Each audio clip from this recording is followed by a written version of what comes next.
Hello everyone! Ngayon, ipapakita ko sa inyo kung paano mag-manual stocking at manual stockout gamit ang Big Seller.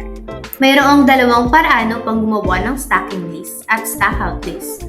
Mano-manong idagdag isa-isa o bulk import gamit ang Excel.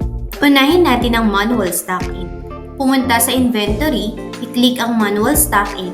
Pagkatapos, i-click ang add stocking list. Pumili ng iyong warehouse area at stocking type at piliin kung nais mo mag-stocking kaagad. Maglagay ng merchant SKU at ilagay ang mga detalye tulad ng shelf, quantity at unit price. Kung ayaw mo mag-stocking kaagad, maaari mo itong i-finalize sa pending list. Excel import. Sa manual stocking, i-click ang import, piliin ang iyong warehouse, i-download ang template at punan ito.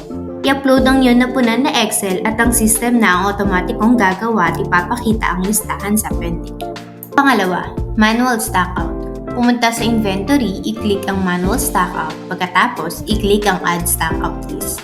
Pumili ng iyong warehouse area at kumpirmahin kung gusto mong mag-stockout kaagad. Maglagay ng merchant SKU at ilagay ang mga detalye pagkatapos i-click ang submit. Kung ayaw mo mag-stockout kaagad, maaari mo itong i-finalize sa pending list. Sa manual stockout gamit ang Excel import, i-click ang import, pumili ng iyong warehouse, i-download ang template at punan ito.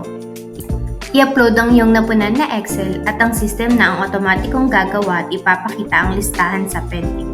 Para sa mga pending list, i-click ang stock in o stock out upang i-update ang iyong inventory. Kung meron kang anumang iba pang mga katanungan, mangyaring mag-click dito upang makipag-ugnayan sa aming customer service. Ang aming customer service ay makikipag-ugnayan sa iyo kaagad.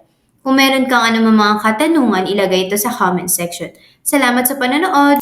Huwag kalimutan mag-like, subscribe at manatiling nakatutok para sa higit pang mga upgrade at features sa Big Seller. Magkita-kita tayo sa susunod. Paalam!